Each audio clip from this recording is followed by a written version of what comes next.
2020년 10월 3일 성령 강림 후 제19주 주일 예배를 하나님께 드리겠습니다.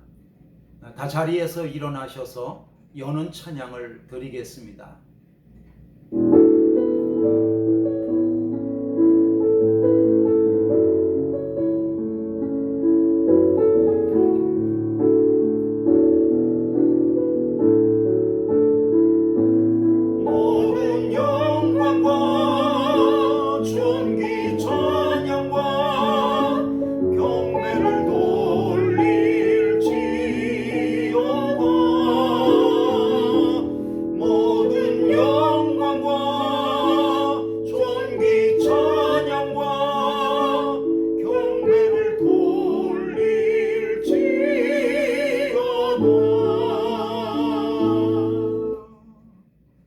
보라, 밤에 여호와의 성전에 서 있는 여호와의 모든 종들아, 여호와를 송축하라. 성소를 향하여 너희 손을 들고 여호와를 송축하라. 천지를 지으신 여호와께서 시온에서 내게 복을 주실지어다. 하나님, 사슴이 시냇물을 찾기에 갈급함 같이 우리가 사모하는 마음을 가지고 하나님을 예배합니다. 예배하는 이 자리에 오셔서 우리의 예배를 받아 주시옵소서. 예배를 통하여서 하나님이 내려주시는 자비하신 은총을 힘있게 하여 주시옵소서. 예배를 통해서 하나님이 영광을 받으시며 하나님 예배하는 것이 우리 마음속에 큰 기쁨이 되게 하여 주시옵소서. 예수 그리스도의 이름으로 기도하였습니다. 아멘. 찬송가 28장입니다.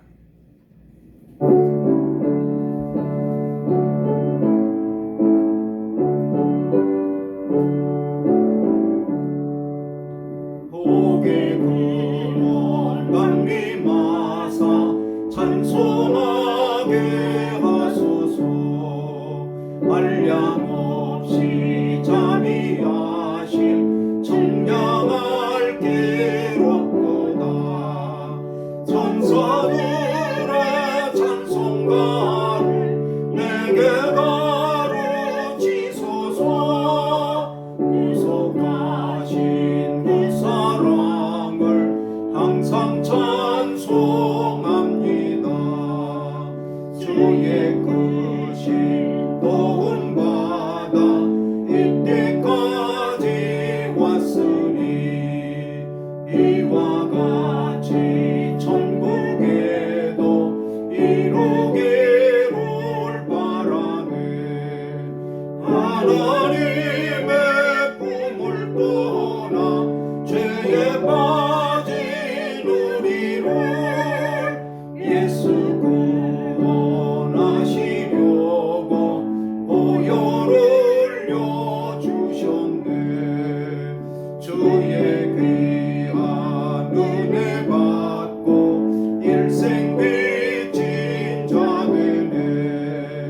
주의 은혜 사슬 베사 나를 주께 메소서. 너희 마음은 연약하여 범죄하기 쉬우니 하나님이 받으시고 천국인을 지소서. 아멘. 성시교독 58번입니다. 성시교독 58번 교독하겠습니다. 보라, 형제가 연합하여 동거함이 어찌 그리 선하고 아름다운고. 머리에 있는 보배로운 기름이 수염 곧 아론의 수염에 흘러서 그의 옷깃까지 내림 같고. 헐몬의 이슬이 시온의 산들에 내림 같도다. 거기서 여호와께서 복을 명령하셨나니 곧 영생이로다. 아멘. 사도신경으로 신앙을 고백하겠습니다.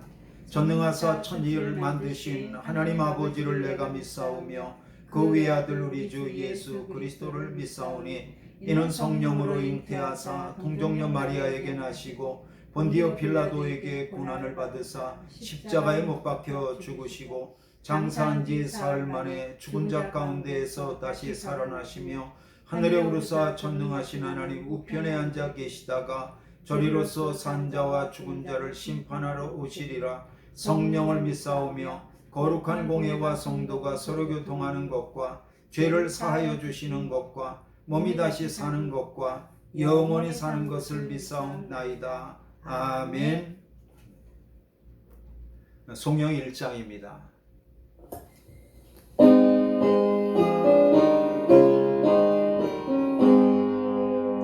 만복의 구원 하나님 온 백성 찬송 드리고 조천사여 찬송하세 찬송 성부 성자 성령 아멘.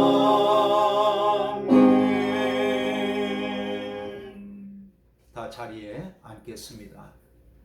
기도하겠습니다. 시간 기도할 때 제가 기도하도록 하겠습니다. 살아계신 하나님, 오늘도 주일을 맞이하여서 하나님을 예배하는 자리에 있게 하시니 감사를 드립니다.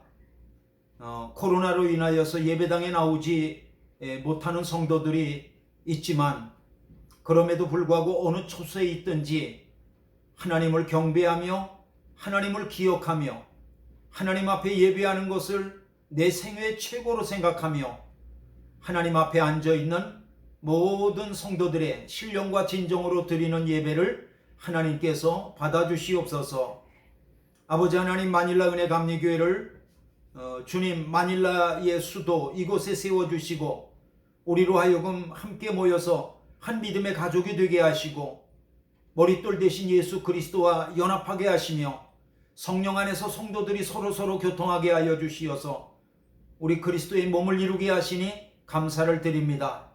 하나님께서 우리 마닐라의 마닐라 은혜 감리교회를 세워주신 것은 성도들이 하나님의 나라를 만들어가며 또 하나님의 뜻이 하늘에서 이룬 것 같이 우리 가운데서도 이루어지게 하시는 놀라운 뜻을 행할 수 있는 성도들이 되게 하여 주시며 무엇보다도 우리 주님 예수께서 우리에게 부탁하신 복음 전파의 사명을 잘 감당할 수 있도록 하나님 인도하여 주시옵소서. 우리 마닐라 은혜 감리교회를 통하여서 선교지와 선교사님들이 살아나는 역사들이 일어나게 하여 주시옵기를 간절히 바랍니다. 아버지 하나님, 하나님 아버지께서 오늘도 예배하는 우리 모든 성도들 일일이 붙잡아 주셔서 마음 중심에서 드리는 예배가 하나님 앞에 기쁨이 되며 하나님께 영광이 되기를 소망합니다. 예수 그리스도의 이름으로 기도하였습니다. 아멘. 하늘에 계신 우리 아버지여, 이름이 거룩히 여김을 받으시오며 나라의 임하옵시며 뜻이 하늘에서 이룬 것 같이 땅에서도 이루어지이다. 오늘날 우리에게 일용할 양식을 주옵시고 우리가 우리에게 죄 지은 자를 사하여 준 것 같이 우리 죄를 사하여 주옵시고 우리를 시험에 들게 하지 마옵시고 다만 악에서 구하옵소서. 대개 나라와 권세와 영광의 아버지께 영원히 싸움나이다. 아멘.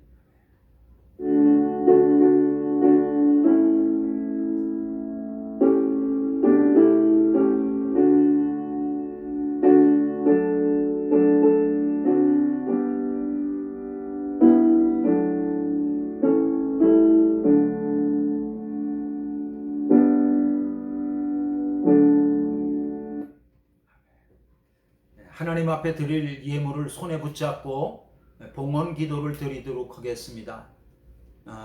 예물은 예배 단톡방을 통해서 알려드린 교회의 계좌번호로 보내주시든지 아니면 예배당에 나오시는 날 함께 모아서 가지고 나와 드릴 수 있으면 되겠습니다. 봉헌 기도 드리겠습니다. 사랑의 주님, 오늘도 예수 그리스도를 통하여서 주님을 계시하여 주시니 감사를 드립니다. 우리 주님 예수께서 십자가에 달려 죽으심으로 우리를 구원하여 주셨습니다. 우리를 구원하시려고 하나님께서 아들 예수 그리스도를 우리에게 온전히 주셨습니다. 그 사랑과 그 은혜를 힘입은 저희가 오늘 하나님께서 우리에게 주신 물질 중에서 지극히 일부를 구별하여서 그 구원에 감격하며 예물 삼아 올려드렸사오니 하나님이 예물을 받아주시옵소서. 하나님을 기억하는 이 예물을 주님이 기억하셔서 정말 성도들 그 드린 손길 일일이 붙잡아 주시고 그 손으로 하는 일들이 복되게 하시며 하나님의 축복의 통로가 되는 그런 손길들이 되도록 인도하여 주시옵소서. 예물드림이 우리의 기쁨되며 예수 그리스도의 이름으로 기도하였습니다. 아멘. 하나님께서 우리에게 주시는 하나님의 말씀을 듣습니다. 오늘 우리에게 주시는 하나님의 말씀은 마가복음 10장 1절로부터 16절까지의 말씀입니다. 마가복음 10장 1절로부터 16절까지 한 절씩 교독하도록 하겠습니다. 예수께서 거기서 떠나 유대지경과 요단강 건너편으로 가시니 무리가 다시 모여들거늘 예수께서 다시 전례대로 가르치시더니 바리새인들이 예수께 나와 그를 시험하여 묻되 사람이 아내를 버리는 것이 옳으니이까. 대답하여 이르시되 모세가 어떻게 너희에게 명하였느냐. 이르되 모세는 이혼 증서를 써주어 버리기를 허락하였나이다. 예수께서 그들에게 이르시되 너희 마음이 완악함으로 말미암아 이 명령을 기록하였거니와 창조 때로부터 사람을 남자와 여자로 지으셨으니 이러므로 사람이 그 부모를 떠나서 그 둘이 한 몸이 될지니라. 이러한즉 이제 둘이 아니요 한 몸이니. 그러므로 하나님이 짝지어 주신 것을 사람이 나누지 못할지니라 하시더라. 집에서 제자들이 다시 이 일을 물으니 이르시되 누구든지 그 아내를 버리고 다른 데에 장가 드는 자는 본처에게 간음을 행함이요 또 아내가 남편을 버리고 다른 데로 시집가면 간음을 행함이니라. 사람들이 예수께서 만져주심을 바라고 어린아이들을 데리고 오매 제자들이 꾸짖거늘 예수께서 보시고 노하시어 이르시되 어린아이들이 내게 오는 것을 용납하고 금하지 말라. 하나님의 나라가 이런 자의 것이니라. 내가 진실로 너희에게 이르노니 누구든지 하나님의 나라를 어린아이와 같이 받들지 않는 자는 결단코 그곳에 들어가지 못하리라 하시고 다같이요 그 어린 아이들을 안고 그들 위에 안수하시고 축복하시니라. 아멘. 아멘. 인사하겠습니다. 반갑습니다. 오늘은 마가복음 10장 1절로부터 16절을 본문으로 이혼할까요? 라고 하는 제목을 가지고 하나님의 말씀을 들으며 은혜를 받겠습니다. 먼저 기도하고 말씀 듣겠습니다. 하나님 아버지 은혜와 사랑을 감사합니다. 오늘도 살아계신 하나님의 말씀을 듣습니다. 하나님의 말씀도 살았고 운동력 있다고 말씀하셨는데 살아있고 운동력 있는 말씀이 내 영을 살리고 운동력 있게 하며 내 삶도 내 인격도 살리고 운동력 있게 하시는 역사가 있게 하여 주시옵소서. 오늘도 말씀 듣는 중에 은혜 받기를 소망하며 예수님의 이름으로 기도하였습니다. 아멘. 아멘.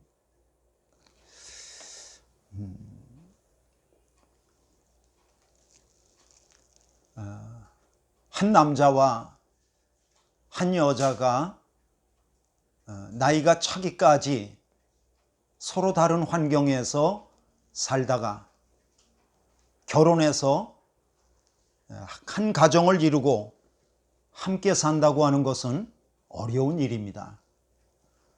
보통 어려운 일이 아니고 매우 어려운 일입니다. 아주 오래전에 방송에 나와서 연세가 꽤 들어 보이시는 부부신데 이렇게 말을 하는 거예요. 우리는 평생 살면서 싸워본 적이 한 번도 없다는 거예요. 아니, 싸우기는커녕 큰 소리를 내본 적도 한 번도 없다는 거예요. 저는 그런 분들을 보면서 깜짝 놀란 적이 있었어요. 그리고 혼자 생각에 저런 분들은 박물관에다가 보관해 드려야 되겠다라고 그런 생각을, 우스운 생각을 해봤던 적이 있습니다. 부부가 결혼해서 이혼하지 않고 오래 산다고 하는 것은 참 쉬운 일이 아닙니다. 그래서 옛날 어른들은 결혼을 오랫동안 이렇게 하신 것을 기념하면서 그것을 보석에다가 비유하셨습니다. 그러니까 결혼 25년을 이제 은혼이라고 그랬던 거죠. 은은자 은혼. 그리고 이제 결혼 30주년을 갖다가 뭐라고 그랬냐면 진주혼이라고 그렇게 불렀습니다. 그리고 결혼 40주년을 이제 옥에다 비유를 해가지고 옥 중에서도 녹색혼, 옥, 그래갖고 노곡혼이라고 그렇게 이제 불렀던 거죠. 그리고 결혼 45주년은 불구롱자를 써서 홍옥혼이라고 불렀습니다. 그리고 결혼 50주년은 금혼이라고 불렀던 거죠. 이렇게 결혼을 갖다가 오랫동안 한 것을 보석에 비유하는 이유는 뭘까요? 그것은 이혼하지 않고 오래 산다고 하는 것이 쉽지 않은 일이라고 하는 것을 뜻하면서 동시에 그것은 정말 보석같이 귀한 일이라고 하는 것을 우리에게 보여주는 것 같습니다. 그러나 오래 산 것이, 그렇게 결혼해서 오래 산 것이 자랑할 만한 것도 없는 것 같습니다.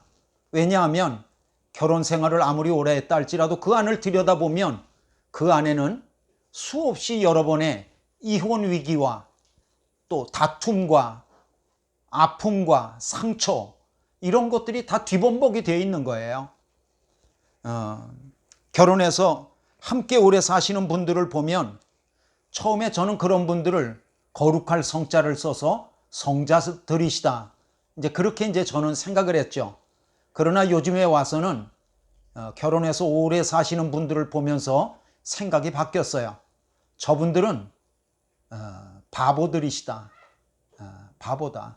바보니까 저렇게 오래 살지. 그렇게 이제 저는 보고 있습니다. 너무 기분 나쁘게 듣지 않으시길 바랍니다. 좋은 뜻으로 말씀드린 겁니다. 오늘 저는 아주 어려운 설교를 하려고 합니다. 설교 제목이 이혼할까요? 라는 제목입니다. 어떤 분은 목사님 그 제목이 좀 그렇습니다. 이혼할까요가 뭡니까 제목이? 그런데 제가 어떤 성도로부터 상담 요청을 받았을 때 헌 성도의 말을 그대로 한번 좀 여기다가 옮겨봤습니다. 어떻게 설교 제목이 좀 도전적이고 뜨끔하십니까? 조금 뜨끔한 게 아니라 많이 뜨끔하십니까? 혹시 설교 제목이 뜨끔할지라도 끝까지 인내하면서 말씀을 듣다가 보면 하나님께서 가정을 화목하게 해주시는 은혜가 있을 줄로 믿습니다. 저는 지금까지 목회하면서 이혼 상담을 2번 해봤습니다. 성도가 이혼 문제를 가지고 목사 앞에 온다고 하는 것은 참 다행한 일입니다. 그래도 희망이 있다는 증거입니다. 어떻게든 이혼해보지 않고 살아보겠다고 한 가닥 희망을 붙잡아 보려고 그래도 목사 앞에 오는 것 아니겠어요? 그런 희망이 없다고 한다면 어디 성도가 그 이혼 문제를 가지고 목사 앞에 오겠어요? 판사 앞으로 곧장 가죠. 이혼 위기에 있는 성도의 이야기를 듣다가 보면 저는 할 말을 잃어버립니다. 도대체 이분이 이렇게 오랫동안 어떻게 이렇게 살아올 수 있었을까? 그 말이 안 나옵니다. 말이 안 나와. 성도는 계속해서 저에게 쭉 설명하고 그 말 끝에 이렇게 묻습니다. 목사님, 이혼할까요? 이혼해야 되겠죠? 저도 그 말을 쭉 듣다 보면 그 성도의 말에 설득을 당해가지고 성도님, 이혼하세요. 당장 이혼하세요. 이렇게 말하고 싶은 그 말이 목구멍까지 올라올 때가 있습니다. 그러나 그때마다 목구멍까지는 올라왔는데 입으로 말하지 않은 것을 하나님 앞에 감사하고 있습니다. 그런데요, 이걸 어쩌죠? 이혼 위기에 있는 가정이 한둘이 아닙니다. 말을 안 할 뿐입니다. 말을 안 할 뿐이에요. 2020년 작년 통계입니다. 작년 한 해 동안의 통계청 통계에 의하면 이혼 건수가 10만 7천 건이에요. 그리고 2020년 작년 한 해 동안의 결혼 건수는 21만 4천 건입니다. 10만 7천 건, 21만 4천 건. 그러니까 한쪽에서 두 가정이 결혼하면 다른 한쪽에서 한 가정이 이혼했다는 거죠.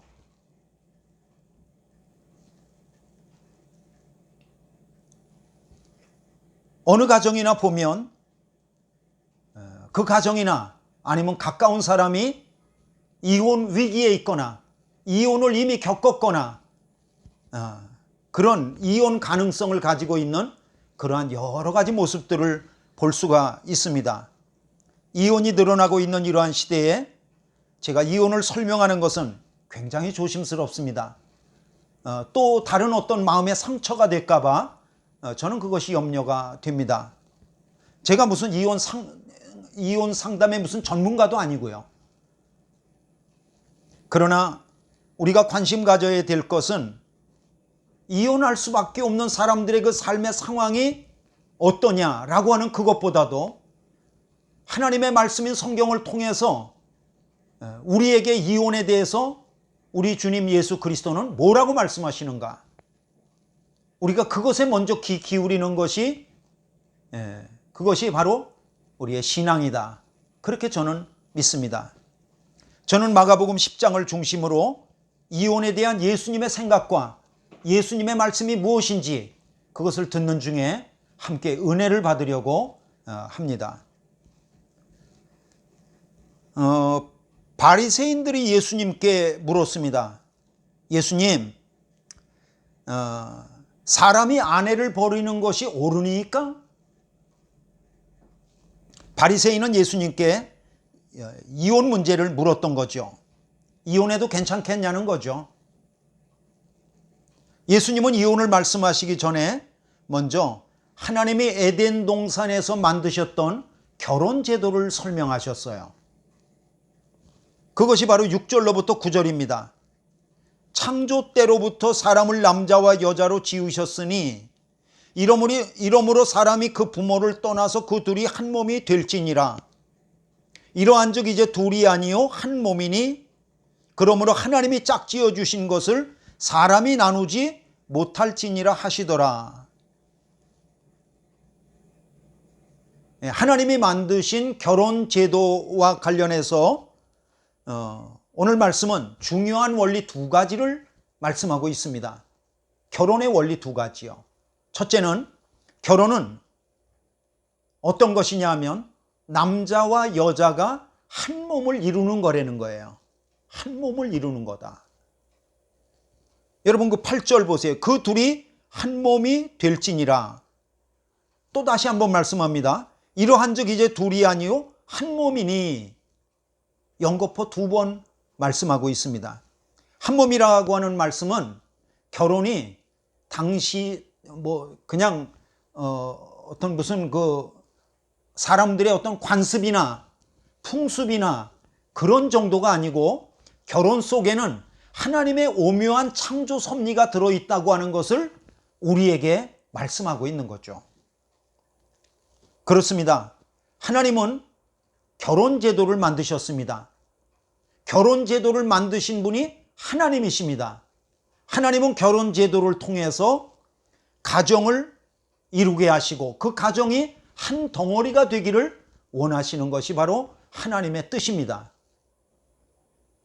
또 한 가지요. 두 번째, 결혼은 하나님이 짝지어 주신 것이기 때문에 사람이 나누지 못한다는 거예요.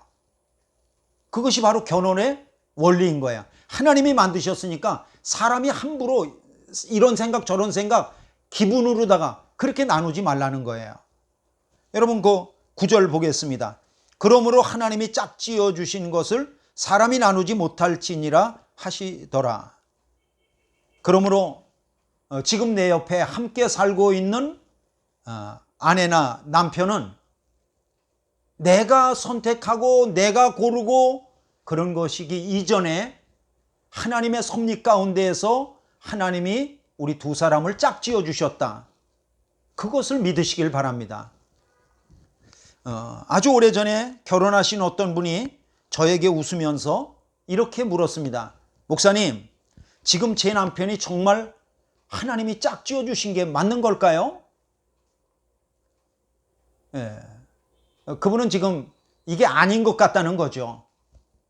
그래서 제가 대답했습니다. 성도님, 그런 질문을 하시기에는 진도가 너무 많이 나왔습니다. 의심하지 말고 성경에 기록된 대로 하나님이 짝지어 주신 것을 그냥 받아들이시고 믿고 사시길 바랍니다. 제가 그렇게 대답을 해 주었어요. 이상하죠? 사람들은 하나님의 말씀이 분명하게 보여도 그것을 자기 중심적으로 자기 이기적으로 해석하려고 하는 경향이 있는 거예요. 바꿔 말하면 행복하고 호호거릴 때는 하나님이 짝지어 주셨어 그렇게 말하고, 분내고 화내고 화평하지 않을 때는 이게 정말 하나님이 짝지어 주신 거야? 그러면서 불평하거나 의심할 때가 많다는 거죠. 이런 것들이 이기적이라는 거죠. 아들과 딸을 둘 다 결혼시킨 부부가 있었습니다. 그 부부가 한 번은 아들 집에를 간 거예요. 근데 아침이 됐는데 며느리는 침대에 누워서 잠자는데 아들이 부엌에 나와서 앞치마를 두르고 아침 식사를 준비하는 거예요. 그러자 그 어머니가 이렇게 말하는 거예요. 하나님, 저 며느리가 정말 하나님이 짝지어 주신 여자가 맞는 건가요?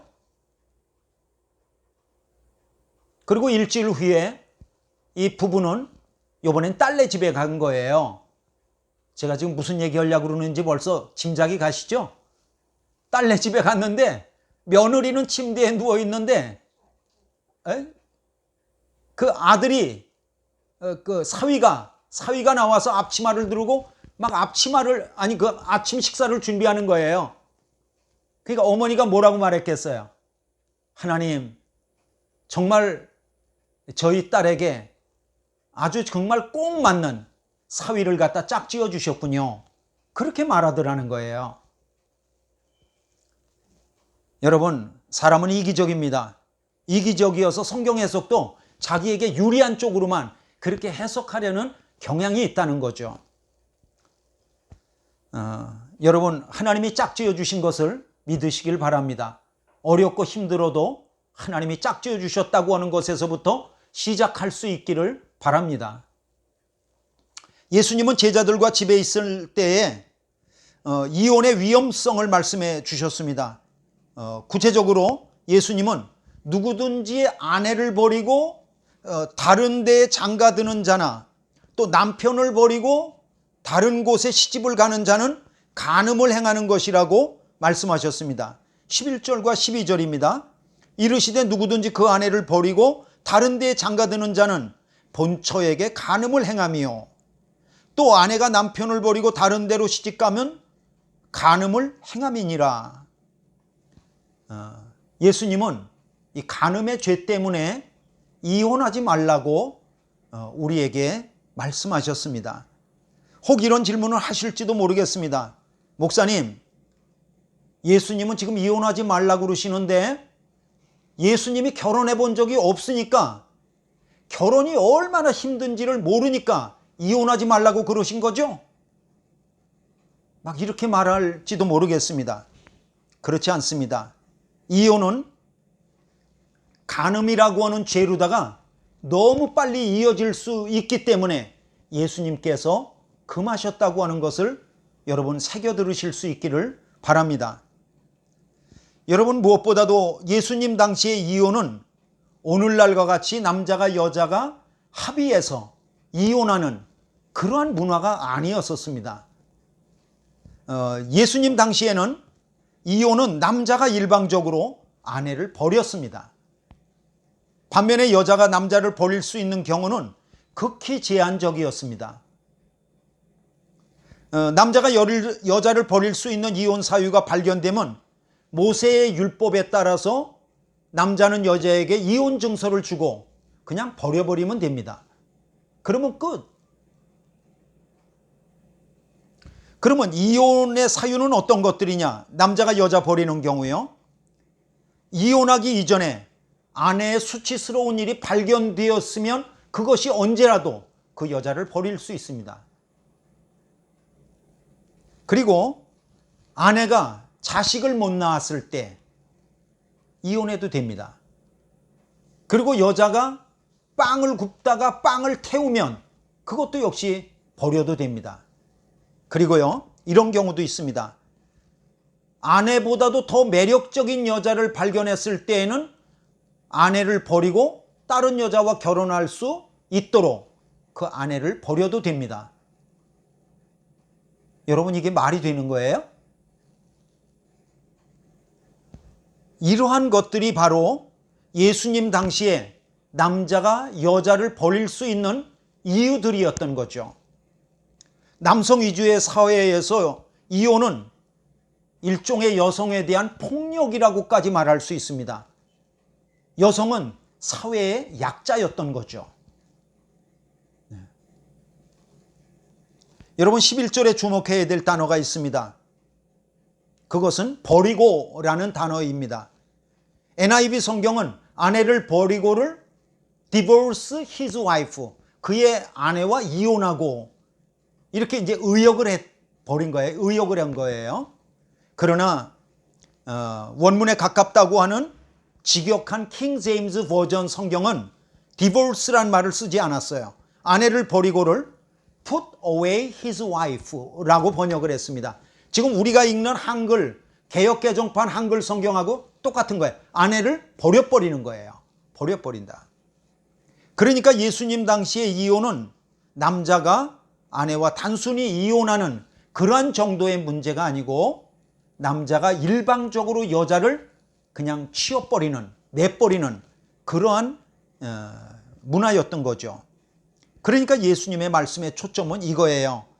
결혼한 남자가 말도 안 되는 이유로 일방적으로 자기 아내를 버리고 다른 여자와 결혼하는 것, 또는 결혼한 여자가 말도 안 되는 이유로 자기 남편을 갖다가 버리고 다른 남자와 결혼하는 것, 이러한 모든 것들은 다 간음을 행하는 것이라고 예수님이 말씀하셨던 거죠. 오늘 우리는 결혼을 조롱하는 것 같은 시대에 살고 있습니다. 바꿔 말하면 요즘은 드라마를 통해서 간음을 아름답게 표현하고 있습니다. 그렇지 않습니다. 간음은 분명히 간음입니다. 그래서 히브리서 13장 4절도 이와 같이 말씀하고 있습니다. 모든 사람은 결혼을 귀히 여기고 침소를 더럽히지 않게 하라. 음행하는 자들과 간음하는 자들을 하나님이 심판하시리라 라고 말씀하고 있습니다. 결혼을 귀히 여길 수 있기를 바랍니다. 오늘 본문의 마지막 부분을 좀 봐야 되겠습니다. 사람들이 어린아이를 데리고 예수님께 왔습니다. 축복해 달라는 거죠. 제자들은 어린아이들을 보고 꾸짖었습니다. 그런데요, 어린아이를 꾸짖는 제자들을 대하시는 예수님의 태도가 굉장히 놀랍습니다. 예수님은 그 어린아이들을 꾸짖는 제자들을 보시고 오히려 화를 내시는 거예요. 여러분, 그 14절 보세요. 예수께서 보시고 노하시어. 제자들에게 노하셨다는 거예요. 예수님이 화를 내신 경우에 복음서에 몇 경우가 있어요. 그 경우를 보면 서로 다르지만 그러나 공통점이 있습니다. 그것이 뭐냐 하면 예수님이 화를 내신 사건 밑바닥에는 예수님이 그 사건을 매우 매우 귀중하게 여기고 계시다고 하는 것을 우리에게 보여주고 있는 거예요. 그러니까 오늘 예수님께서 어린아이들이 예수님께 오는 것을 예수님이 굉장히 중요하게 여기고 있다고 하는 것을, 어린아이들을 굉장히 중요하게 여긴다고 하는 것을 우리에게 보여주고 있는 거죠. 예수님은 어린아이를 가리키시면서 하나님의 나라가 이런 자의 것이라고 말씀하셨습니다. 어린이들은 예수님께로 꾸역꾸역 나왔습니다. 여기 성경에 나와 있는 원어의 그 동사들을 제가 살펴보면서 이렇게 설명을 하는 거예요. 꾸역꾸역. 한 명만 나온 게 아니에요. 무수히 나왔어요. 그리고 예수님은 어린아이들을 대충 그렇게 뭐 축복하시거나 그런 게 아니고 한 사람 한 사람 어린아이를 품에 안으시고 손을 그 위에 얹어서 예수님께서 안수하여 주시고 축복하셨던 거죠. 제가 보기에는 시간이 꽤 오래 걸렸을 것 같습니다.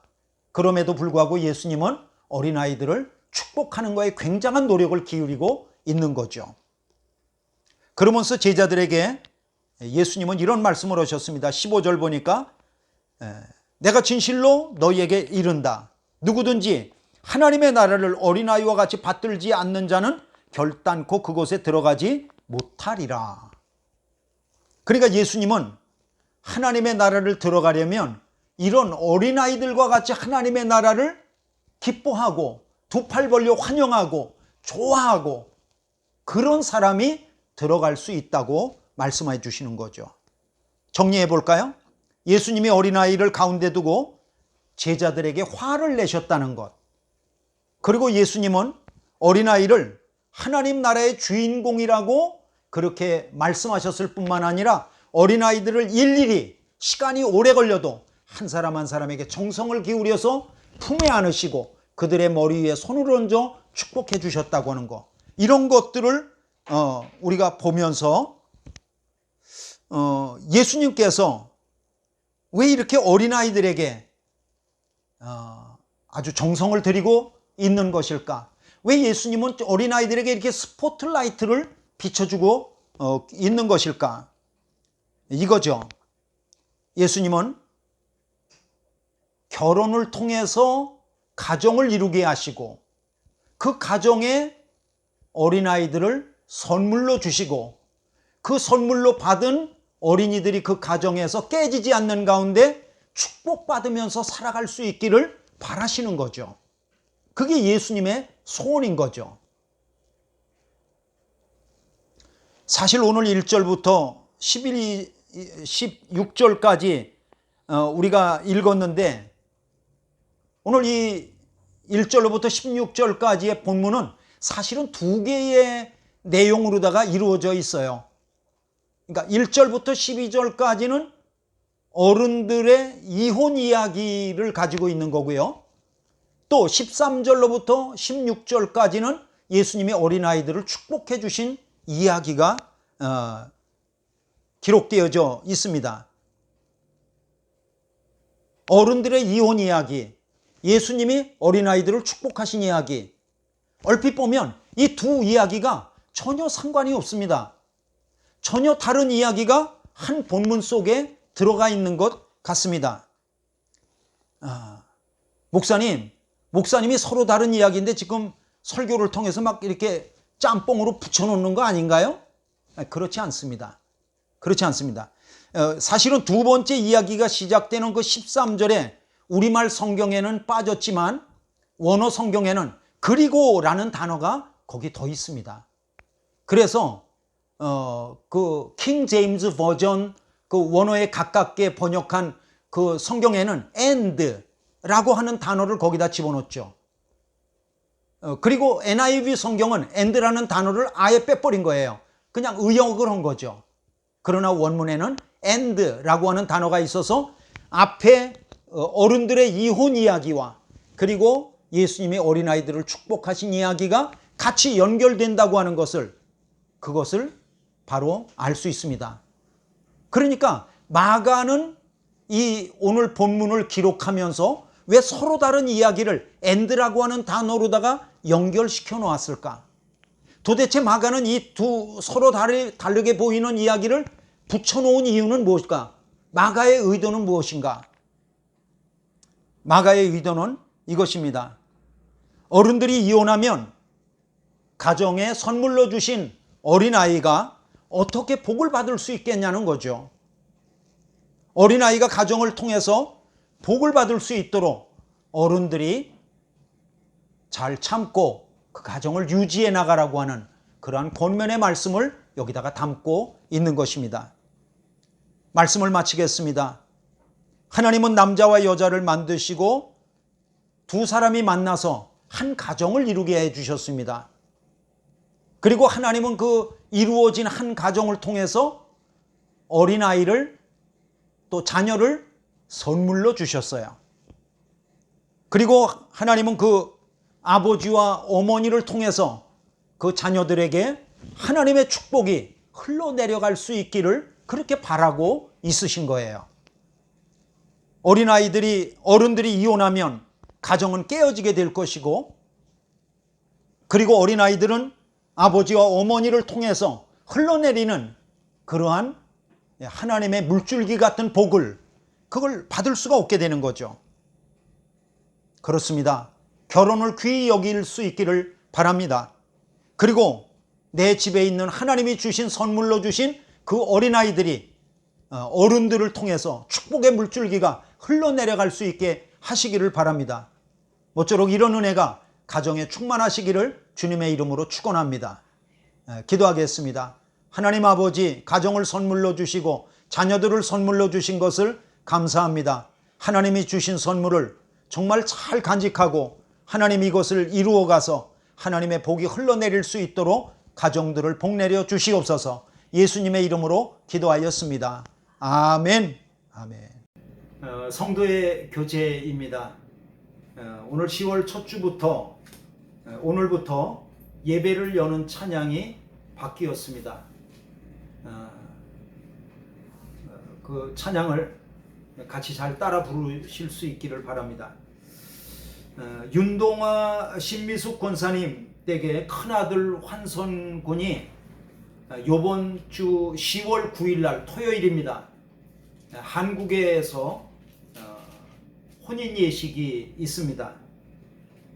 청첩장은 이미 남선교회 방과 여선교회 방에다가 제가 보내드렸는데 참고하실 수 있기를 바랍니다.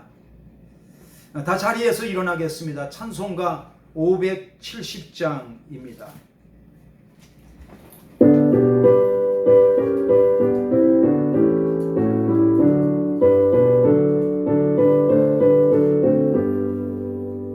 주는 나를 기르시는 목자요, 나는 주님의 귀한 어린 양. 푸른 골반 맑은 시냇 물가로 나를 늘 인도하여 주신다. 주는 나의 좋은 목자, 나는 그의 어린 양. 나를 따라 꼴을 먹여주시니 내게 부족함 전혀 없소라. 예쁜 새들 노래하는 아침과 나를 비키는 거울나무에 사랑하는 나의 목자 음성이 나를 언제나 불러주신다. 주는 나의 좋은 목자, 나는 그의 어린 양. 저를 따라 꼴을 먹여주시니 내게 부족함 전혀 없소라. 못된 짐승 나를 잊지 못하고 거친 비바람 삼지 못하리. 나의 주님 강한 손을 펼치사 나를 주야로 지켜주신다.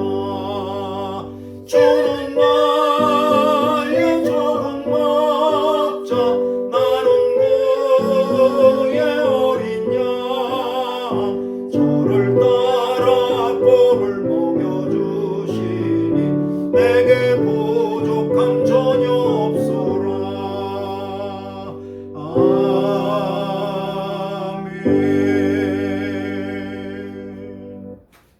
축도하고 예배를 마치도록 하겠습니다. 세상 끝날까지 항상 함께 하시겠다고 약속하신 부활의 주님이신 우리 주님 예수 그리스도의 은혜와 언제나 우리와 동행하시며 우리에게 자신을 끝없이 보여주시는 하나님의 놀라우신 사랑하심과 우리 마음속에 위로와 능력이 되시는 성령님의 교통하심과 인도하시는 은혜가 믿음 안에서 가정을 소중히 여기고 결혼을 소중히 여기고 자녀를 소중히 여기겠다고 결심하는 모든 성도들의 마음 위에 가정과 기업 위에 영원토록 함께 하시기를 간절히 축원하옵나이다. 아멘.